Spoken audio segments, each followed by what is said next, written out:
सबसे पहले बड़ी खबर की ओर रुख करेंगे। सीएम शिवराज का प्रचार पर जोर लगातार जारी है और ऐसे में अनूपपुर में पुष्पराजगढ़ में जनसभा को संबोधित करेंगे शिवराज सिंह चौहान। डिंडौरी विधानसभा में भी सीएम की सभा होगी। आपको बताते चलें कि मेहंदवानी में सीएम जनसभा को संबोधित करेंगे। सिवनी के घनसौर में जनसभा होगी, जहां मुख्यमंत्री शिवराज सिंह चौहान जनता के बीच होंगे। और चुनाव प्रचार में लगातार भारतीय जनता पार्टी के स्टार प्रचारकों में से एक मुख्यमंत्री शिवराज सिंह चौहान ताबड़तोड़ जनसभाएं कर रहे हैं, रोड शोज में जाते हैं, लोगों से मिलते हैं, पब्लिक मीटिंग्स करते हैं। और अनूपपुर पुष्पराजगढ़ में भी जनसभा उनकी होनी है आज की। तो डिंडौरी विधानसभा में भी सीएम की एक सभा होगी और इसके अलावा मुख्यमंत्री शिवराज सिंह चौहान मेहंदवानी में भी जनसभा को संबोधित करेंगे। भारतीय जनता पार्टी के पक्ष में घनसौर में भी माहौल बनाएंगे, प्रत्याशियों के लिए वोट मांगे। कई जनसभाओं को संबोधित करने का उनका कार्यक्रम आज है।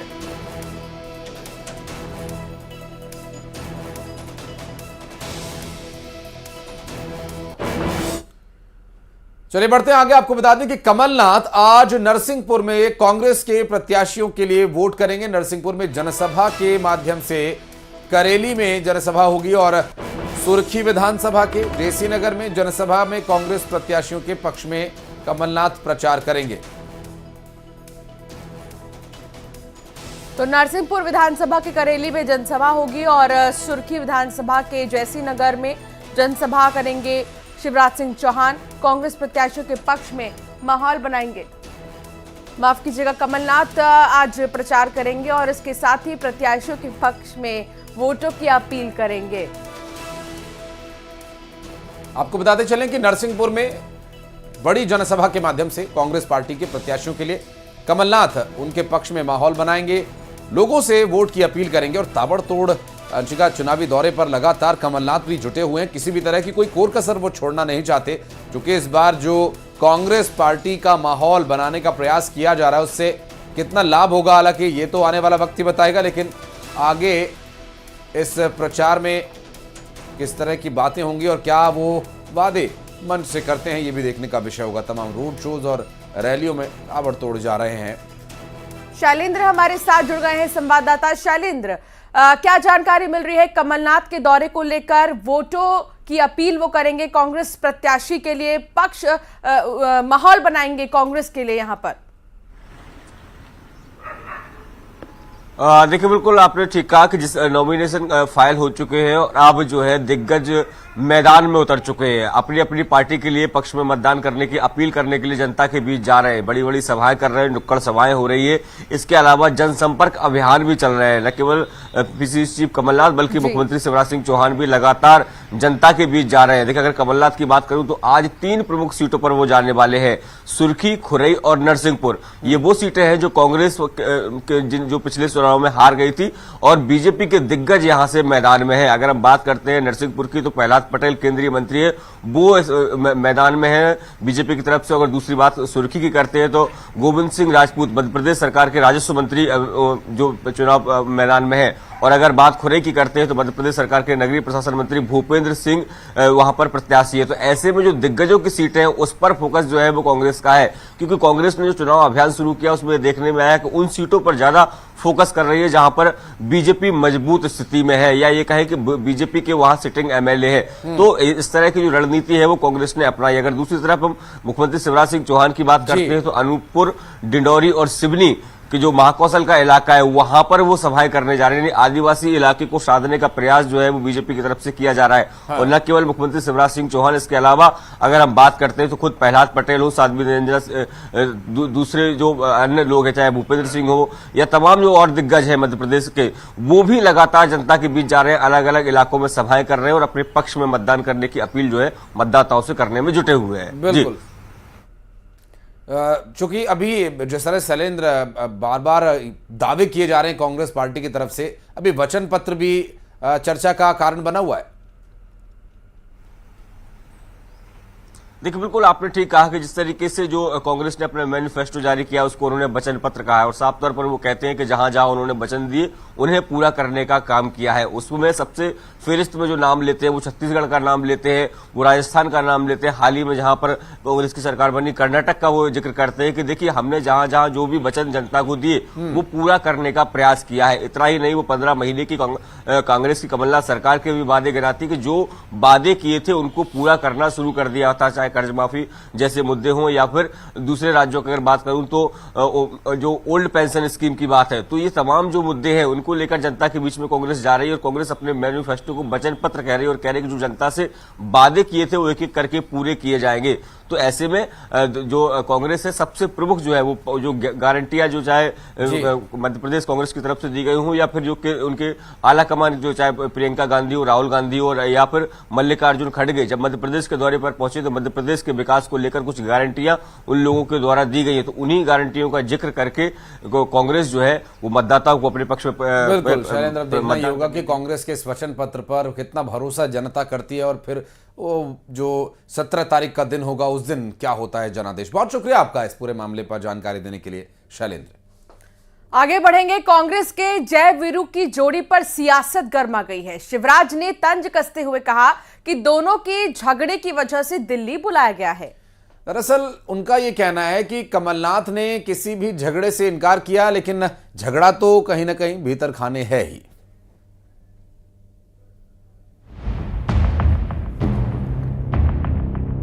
कल दिल्ली में कांग्रेस की बड़ी बैठक हुई। बैठक में कमलनाथ, दिग्विजय सिंह के अलावा राहुल गांधी भी शामिल हुए थे। उधर कांग्रेस की बैठक को लेकर शिवराज ने निशाना साधा। उनका कहना था कि जय वीरू की जोड़ी आपस में झगड़ रही है और झगड़े की वजह लूट का माल है। अभी जय और वीरू की जोड़ी है जिसको दिल्ली बुलाया गया। अब वो कहते हैं कि भाजपा भ्रम फैला रही है। जैसा मैंने अखबारों में देखा भाजपा भ्रम फैला रही है, तो फिर दिल्ली क्यों बुला रही है? जय और वीरू झगड़ रहे हैं आपस में और ये लड़ रहे हैं लूट के माल के लिए। उधर मनमुटाव की बात से कमलनाथ ने साफ इनकार कर दिया। कमलनाथ का कहना था कि मीटिंग में राहुल प्रियंका के दौरे को लेकर बात हुई है। हम तो बना रहे थे कि दौरा राहुल जी का, प्रियंका जी का, खड़गे जी का, इस विषय में हमारी मीटिंग हुई। सर कुछ नाराजगी थी वो खत्म हो गई?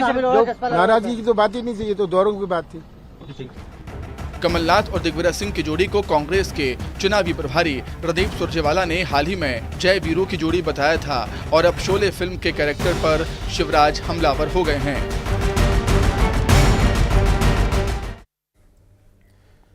मुख्यमंत्री शिवराज सिंह चौहान ने मंदसौर जिले के गरोठ में बीजेपी प्रत्याशी चंद्र सिंह सिसोदिया के समर्थन में एक चुनावी सभा को संबोधित किया, जहां उन्होंने जनता से चुनावी वादे भी किए। मुख्यमंत्री ने कहा कि जिनका प्रधानमंत्री आवास में नाम नहीं आया है और जिनके कच्चे मकान हैं, उन्हें मुख्यमंत्री लाडली बहन आवास योजना में पक्के मकान दिए जाएंगे। सीएम शिवराज ने कहा कि जैसे बच्चा रोता है तो माँ कहती है कि टॉफी ले लो, मैं कहता हूँ कि पढ़ ले मेरे भांजे, मैं तुम्हें स्कूटी दूंगा, लैपटॉप दूंगा।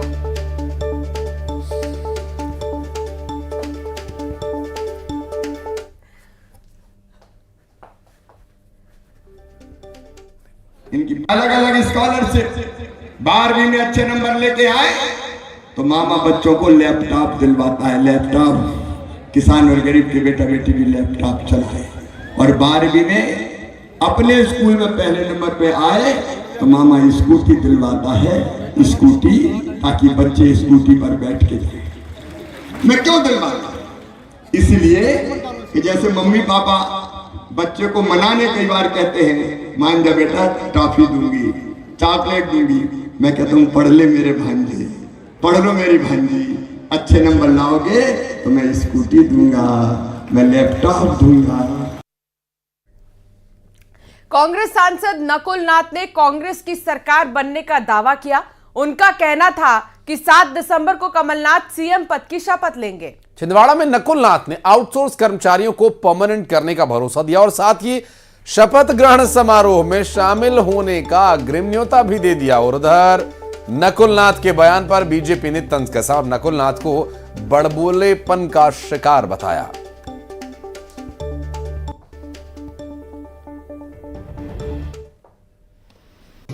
17-18 साल तो आपने अन्याय झेला है, तो 17-18 दिन आप पूरी ताकत से, पूरी मेहनत से कांग्रेस पार्टी का सहयोग करिएगा और 7 तारीख को भोपाल जरूर आइएगा कमलनाथ जी के शपथ ग्रहण। उन्होंने CWC से पहले अपनी लिस्ट घोषित कर दी, उसके बाद अब वो बड़बोलेपन में वो कर रहे हैं जो मध्य प्रदेश की जनता को तय करना है। तो नकुलनाथ जी, मुझे लगता है कि पहले उनको अपने क्षेत्र की सांसद होने के नाते सीटें जितवानी चाहिए। सारी की सारी सीटें हार रहे हैं और मुझे लगता है वो पंक्तियां मुफीद बैठती हैं कि तुम्हारे पांव के नीचे जमीन नहीं है और कमाल ये है फिर भी तुम्हें यकीन नहीं है। तो मध्य प्रदेश में विधानसभा चुनाव को लेकर कांग्रेस और बीजेपी ने सेंधमारी की सियासत शुरू कर दी है। दतिया में कांग्रेस को झटका लगा तो सीहोर, रीवा और हरदा में बीजेपी नेता कांग्रेस ज्वाइन कर रहे हैं।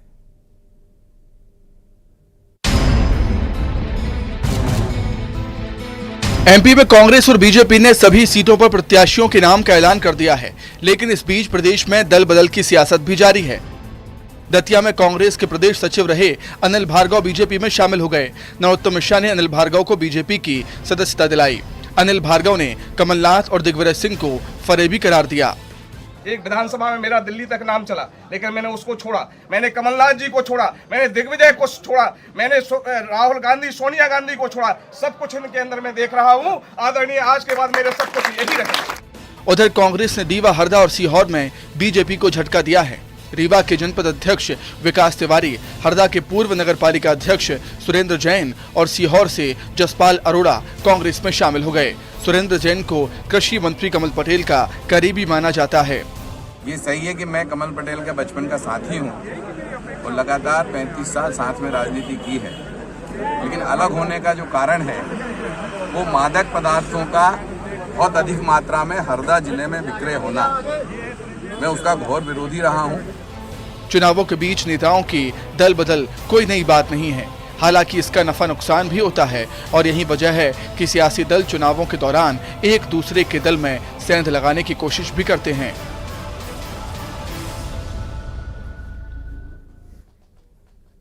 और बढ़ते आगे, इस बीच एक बड़ी खबर का रुख करेंगे। भोपाल से एक बड़ी खबर। दरअसल एमपी में एनफोर्समेंट एजेंसीज का एक्शन, आचार संहिता के दौरान बड़ी कार्रवाई। 9 से 29 अक्टूबर तक 226 करोड़ से ज्यादा की कार्रवाई हुई है। 25 करोड़ 5 लाख की नकदी भी जब्त हुई है। 36 करोड़ 99 लाख रुपए कीमत की अवैध शराब, इसके साथ ही 11 करोड़ 70 लाख की कीमत के ड्रग्स, 75 करोड़ से ज्यादा के सोना चांदी की ज्वेलरी जब्त की गई है।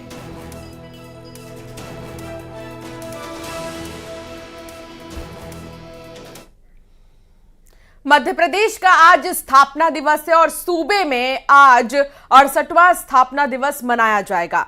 कलेक्ट्रेट परिसर में ध्वजारोहण होगा, राष्ट्रगान का कार्यक्रम है और सांस्कृतिक कार्यक्रम होगा। पौधारोपण का भी आयोजन किया जाना है। मध्य प्रदेश के स्थापना दिवस के मौके पर 68वां स्थापना दिवस मध्य प्रदेश का और सांस्कृतिक कार्यक्रम, पौधारोपण और साथ ही राष्ट्रगान होगा। कलेक्ट्रेट परिसर में ध्वजारोहण होगा और मध्य प्रदेश के स्थापना दिवस के मौके पर यह शासकीय कार्यक्रम है।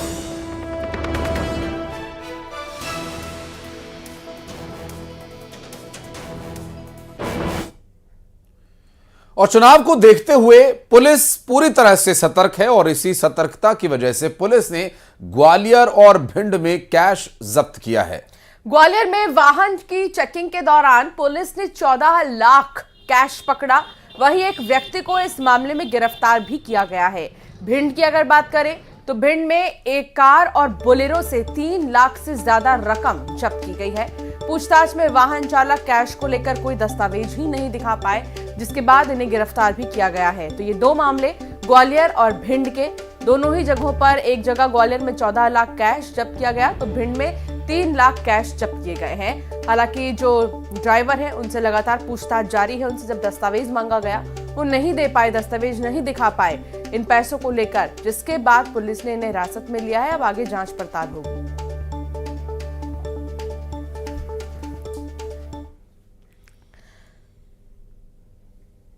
रिलायंस इंडस्ट्रीज मुंबई में आज भारत का सबसे लग्जरी मॉल जियो वर्ल्ड प्लाजा खोलने वाला है। ये मॉल मुंबई के बांद्रा कुर्ला कॉम्प्लेक्स में मौजूद है। रिलायंस इंडस्ट्रीज लिमिटेड की डायरेक्टर ईशा अंबानी की देखरेख में इस मॉल का संचालन होगा।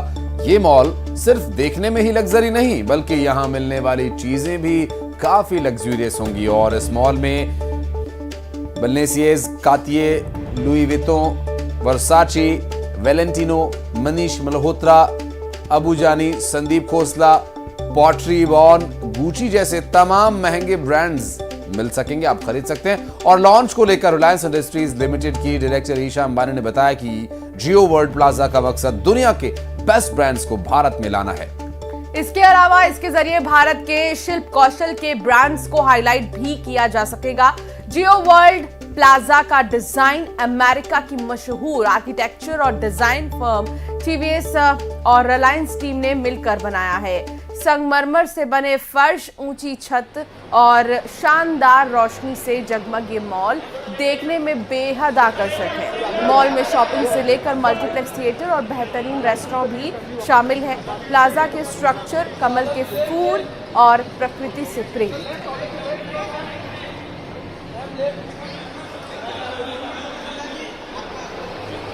This evening is a very special evening for both Neeta and me as parents, and it is our time today to applaud the work that Isha has done as a leader in Reliance Retail. I think that she and her luxury retail team have redefined what luxury means in the city of Mumbai, and we are very proud with the Jio World Plaza. What the Reliance retail team under Isha's leadership has done makes me very proud. I'm sure it will make citizens of Mumbai and Indians very proud. And we wish her and the entire Reliance retail team all the very best. और बढ़ते आगे, SBI card और Reliance retail के बीच एक अहम समझौता हुआ है। दोनों ने साथ मिलकर रिलायंस एसबीआई कार्ड लॉन्च किया है और इस कार्ड से खरीदारी के लिए यूजर्स को कई अहम फायदे मिलेंगे। ये कार्ड 2 वेरिएंट में लॉन्च किए गए हैं। कार्ड को रुपए प्लेटफॉर्म पर लॉन्च किया गया है। इस कार्ड पर यूजर्स के लिए 1 लाख रुपए से 3 लाख रुपए की लिमिट रखी गई है। कार्ड से खरीदारी पर कई तरह की स्कीम और बोनस का फायदा भी मिलेगा।